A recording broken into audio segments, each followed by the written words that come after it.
GFMS TV.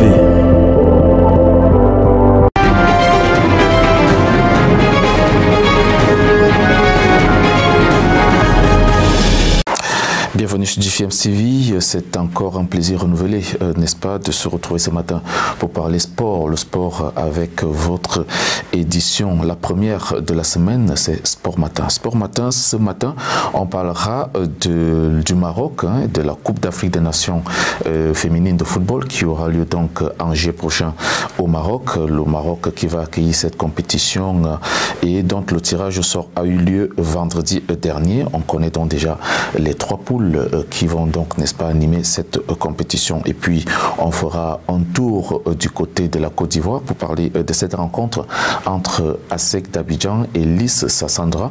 C'est donc un match qui a quand même vu un invité surprise, c'est Didier Drogba qui a pris part à cette rencontre et qui a, n'est-ce pas, drainé beaucoup de monde, notamment du côté de Lys Sassandra, cette équipe qui veut, n'est-ce pas, faire parler d'elle, notamment dans les prochaines années.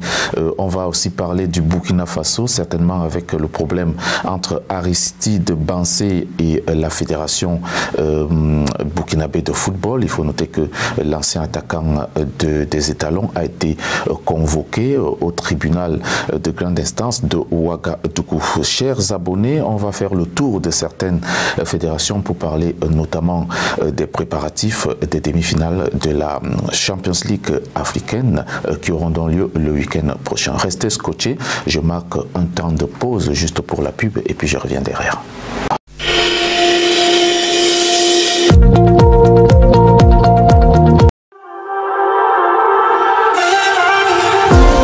GFMS TV.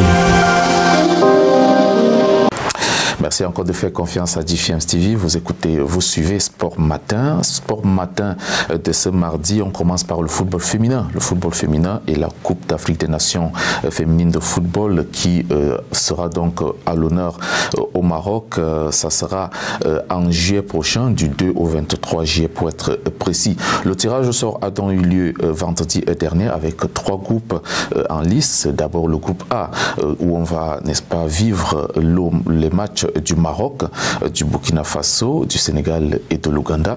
Et puis, on va aussi suivre le groupe B qui abrite, n'est-ce pas, les équipes comme le Cameroun, la Zambie, la Tunisie, le Togo. Et enfin, il y a le groupe C où on va, n'est-ce pas, animer les débats avec le Nigeria, tenante du titre, la République sud-africaine, le Burundi, le Botswana. Il faut noter que le programme des matchs a aussitôt été établi avec les dates des matchs du premier tour, notamment une compétition qu'on suivra sur les plateformes de GFMS TV et bien évidemment avec comme favorite les Super Falcons du Nigeria, 11 titres déjà de champion d'Afrique et tenante du titre conquis en 2018, c'était du côté du Ghana. Après ce tirage au sort, on a quand même rencontrer l'entraîneur de Banyanya d'Afrique du Sud qui sont donc dans le même groupe que les Super Falcons du Nigeria, cette fois championne de la COSAFA Cup. L'Afrique du Sud va encore en découdre avec le Nigeria en match de groupe comme c'était le cas en 2018 au Ghana. Au sorti donc de ce tirage, nous avons quand même pu avoir quelques idées de ce qui ressort, de comment est-ce que cette équipe va aborder la rencontre, surtout face au Nigeria. Et la sélectionneuse Désirée Ellis de cette équipe d'Afrique du Sud a d'ailleurs dit quelques mots. Nous aurons besoin d'un énorme effort pour obtenir un résultat positif. Le premier match est le plus important de tous les tournois et obtenir un résultat positif est très important, mais nous savons que ce ne sera pas facile face à cette grande équipe du Nigeria. En fait, ça va être un match très difficile. Ce sont donc des propos de Désirée Ellis sur ce match d'ouverture de ce groupe qui va donc les opposer au Nigeria. Passons au Cameroun pour parler de la 11e journée du championnat Elite One qui s'est donc joué ce week-end avec la belle victoire 2-0 de Coton Sport de Garoua sur Yafoot. Une victoire qui permet à Coton Sport de Garoua de se rapprocher des deux places qualificatives pour les playoffs, surtout dans le groupe B. Il y a aussi à révéler que Yafoot caracole à la dernière place avec 8 petits points. Le gardien de but de Coton Sport de Garoua, Annie Bicha, réalise ainsi son 5e clean sheet de cette saison, une performance jamais réalisée par un gardien de but de cette équipe phare du Cameroun depuis 2018. C'était à l'époque Simon Omosola qui était dans les buts, qui est aujourd'hui le gardien de but de AS Vita Club et international camerounais. Ça montre la confiance donc que le gardien de but international à prime du Cameroun a retrouvé cette saison. Et dans l'autre match, notamment de ce groupe B, le leader Edin Sport de la Ligue a battu New Star de Douala 1-0 et maintient son écart avec 26 points au Marois. Descendons en Côte d'Ivoire pour parler de cette rencontre entre ASEC d'Abidjan et Lys Sassandra. Il faut noter que c'est un match qui a quand même fait beaucoup de bruit du côté d'Abidjan. La victoire 2-1 de la SEC Mimosa a quand même, n'est-ce pas, été sans surprise, ça il faut le dire, mais quelque chose qui a quand même été de mise, c'est l'arrivée de Didier Drogba dans cette rencontre. Didier Drogba qui est venu vêtu des couleurs du club Lys Sassandra et il a entraîné beaucoup de monde autour et à l'intérieur du stade lors de cette rencontre. Malgré que cette équipe a été battue, elle menait déjà au score 1-0 face à la SEC Mimosa. Il faut noter que on va vous rappeler que Lys Sassandra est la seule équipe qui a, n'est-ce pas, voté pour l'ancien buteur de Chelsea lors de ce vote à la présidence de la Fédération ivoirienne de football. Lys Sassandra ainsi va donc peut-être avoir une collaboration avec l'ancien capitaine des éléphants de Côte d'Ivoire, cette équipe qui est à la recherche d'une visibilité et pourquoi pas des sponsors. On a aussi vécu la victoire de Sporting Gagnois sur Boaké Football Club 2-0 et Grand Bassam a fait égal avec ES Bafing, 1 partout. On va tout à côté, c'est au Burkina Faso, pour parler de Raimo Football Club qui retrouve ainsi la première division après une saison pleine et méritée. Le club relégué la saison dernière en 2e division a obtenu 48 points pour retrouver l'élite dans sa poule B et valide ainsi donc cette montée après seulement une saison passée en 2e division. Raimo sera par contre accompagné de Real du Faso qui découvrira la Ligue 1 pour la première fois de son histoire grâce à sa victoire 1-0 sur Canon. Restons au Burkina Faso pour parler de ce torchon qui brûle entre Aristide Bansé et la Fédération burkinabé de football. Il faut noter que l'ancien président de la Fédération burkinabé de football, Sita Sangaré, a porté plainte contre l'ancien international burkinabé. Aujourd'hui donc, team manager des étalons du Burkina Faso, il faut dire que Aristide Bansé était déjà en crise avec les cadres de la sélection nationale du Burkina Faso, dont le capitaine Bertrand Traoré qui demandait son départ. Il lui est reproché d'avoir tenu des propos diffamatoires, donc à l'encontre des anciens dirigeants de la Fédération burkinabé de football. Il expliquait d'ailleurs dans une vidéo enregistrée sur sa page Facebook que les anciens dirigeants de la Fédération burkinabé de football faisaient des retenues sur les salaires du staff technique des étalons. L'ex-attaquant d'ASEC d'Abidjan doit donc comparaître le 10 mai prochain au tribunal de première instance de Ouaga 2 et devra apporter des preuves solides pour soutenir ses allégations devant les juges. On va faire un bref du côté de l'Ouganda pour parler de Vipers Sport Club qui conserve son titre en première ligue ougandaise. Le club basé à Kitende a battu Express Football Club 3-0 à 0 vendredi dernier. Ainsi donc, Vipers Sport Club, entraîné par Roberto Oliveira, compte 64 points avec un large écart de 14 points sur le deuxième KCC FC. C'est donc le 5e sacre du club après les titres de saison 2009-2010, 2014-2015, 2017-2018 ou encore de la dernière saison 2019-2020.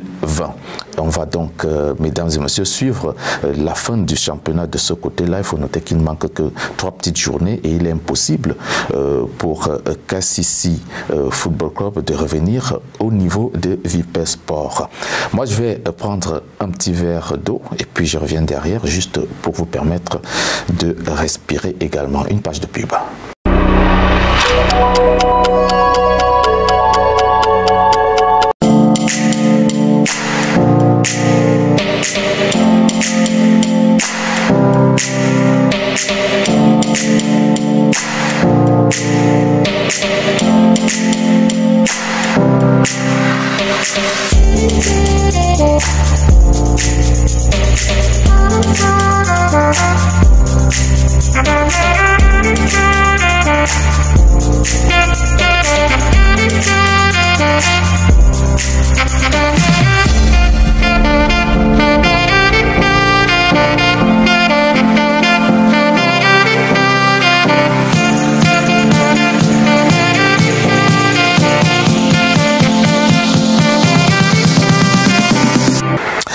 Retour donc sur ce plateau Sport Matin de ce mardi, et on va directement rebondir vers le Sénégal pour parler du sélectionneur Aliou Cissé qui perçoit chaque mois 18 millions de francs CFA comme salaire. C'est d'ailleurs le premier à avoir cette rémunération sur le banc de touche du Sénégal. Par ailleurs, sa cote a grimpé depuis plusieurs années.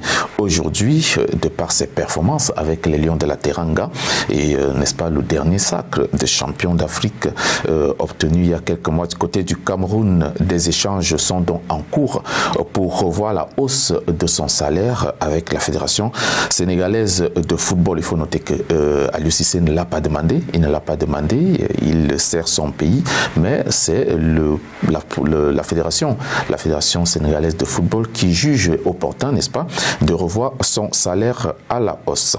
On va aller de l'autre côté de l'Hexagone en France et parler de l'attaquant camerounais de Lyon, Karl Toko Ekambi, qui a encore été décisif ce week-end avec son but face à l'Olympique de Marseille, celui qui a enfoncé les espoirs de l'Algérie en marquant le but assassin qui a éliminé les Fennecs de la Coupe du Monde, est donc devenu un spécialiste des dernières minutes.